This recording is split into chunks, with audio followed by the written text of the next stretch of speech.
Welcome to this explainer. Today, we're diving deep into a match that football fans are going to be talking about for generations.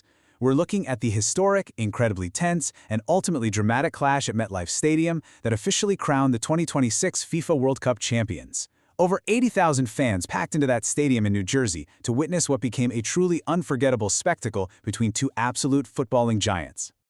But before we get into the tactical weeds or the starting lineups, I want you to just picture one single number in your head: 106. This number represents the agonizing, nail-biting wait it took to finally break down the most stubborn defense in tournament history. For 106 minutes, millions of viewers around the globe were literally on the edge of their seats, just waiting for a breakthrough. Listen to this. It really sets the stage perfectly. 106 minutes. That's how long it took to break the most stubborn defense in World Cup history. One substitute. One goal. The sheer weight of that single moment. It wasn't just about lifting a trophy. It marked the absolute climax of the match, and quite possibly the end of an era for the greatest player the game has ever seen. Okay, let's set the stage with Section 1, the stakes. Youth versus experience. The pressure going into this game was absolutely astronomical. Just look at how these two squads matched up.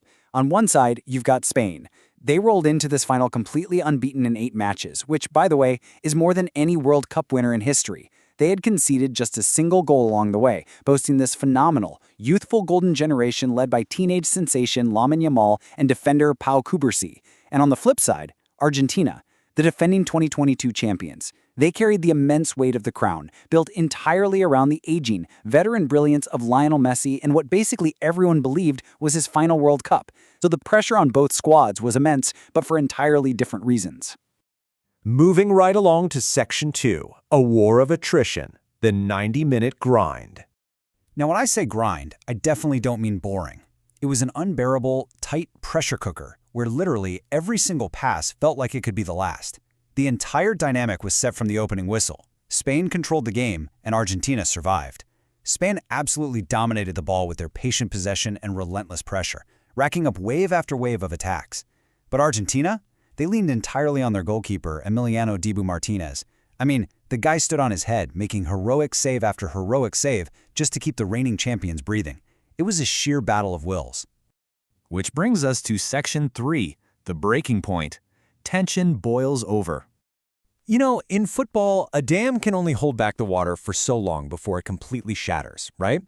Let's walk through how this chaos actually unfolded. From kickoff all the way to the 90th minute, Argentina managed 0 shots on target. But then, right on the precipice of extra time, in the 93rd minute, disaster strikes.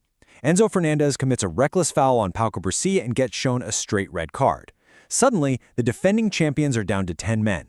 And that critical error kicked the door wide open for what happened in the 106th minute, the Ferran Torres goal. So let's break down this tournament-winning move step by step, because it was a thing of absolute beauty against a tired 10-man defense. Step 1. Pedro Porro whips in a dangerous cross from the right flank. Step 2. Nico Williams rises up to meet it with a powerful header.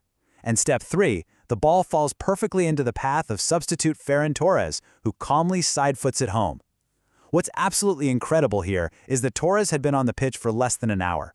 Talk about making a historic impact off the bench. I mean, MetLife Stadium practically shook to its foundations when that went in. Reflecting on the goal later, Ferran Torres said, "It felt like destiny. It belonged to the whole country, not just me."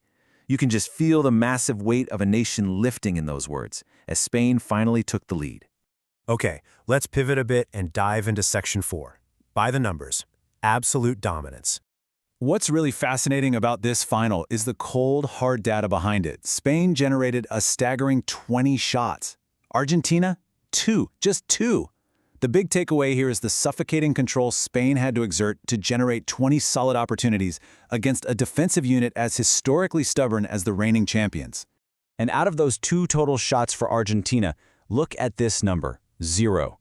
Across the entire grueling match, including extra time, Argentina managed exactly 0 shots on target. It just perfectly highlights how effectively Spain neutralized any counterattacking threat. And this right here is the why behind that 0. Spain held 60% of the ball, leaving Argentina hovering around just 32% possession.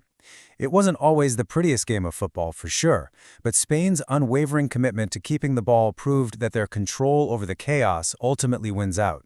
Just to get the hard facts down for the history books, here's the quick summary. The final score, Spain 1, Argentina 0, decided after extra time. The lone goal scorer, Ferran Torres, in the 106th minute. The massive turning point, Enzo Fernandez's red card in the 93rd minute. And all of this was witnessed by a roaring crowd of over 80,000 fans. So what does this all mean for Spain's legacy? Well, this secures their second World Cup title, beautifully echoing their historic 2010 triumph. You know, another late goal against a super physical team trying to slow the game down. But here is the most staggering achievement. They conceded just 1 goal in 8 matches. 1. That is a brand new record for a World Cup champion. And to top the whole shebang off, Spain's head coach has now successfully delivered both a European Championship and a World Cup to the nation. Incredible. Finally, let's look at the big picture in Section 5, passing of the torch, the end of an era. Because as the confetti falls for one team, it means total heartbreak for the other. The contrast here is incredibly stark.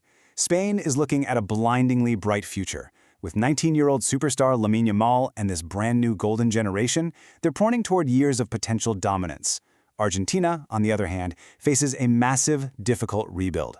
This was a heartbreaking defeat that likely closes the book on the Messi era, forcing a complete reimagining of their national team identity going forward.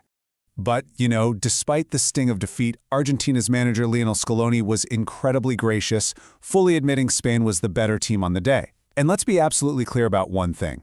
Whatever happens next, Lionel Messi's status as arguably the greatest player of all time is eternally secured. A title in 2022 and dragging his team to a final appearance in 2026, that is a legacy that is literally carved in stone and will never be erased. So there you have it, the full story of the 2026 World Cup Final. A match that will forever be remembered for its suffocating tension, its late-game drama, and a moment of pure magic from a substitute. But I want to turn it over to you now. Was Spain the deserved champion for their tactical control? Or did Argentina's 10 men deserve a better fate after fighting so hard to survive? Drop your thoughts, debate it in the comments, and keep the conversation going. Thanks so much for learning with me in this explainer, and I'll catch you in the next one.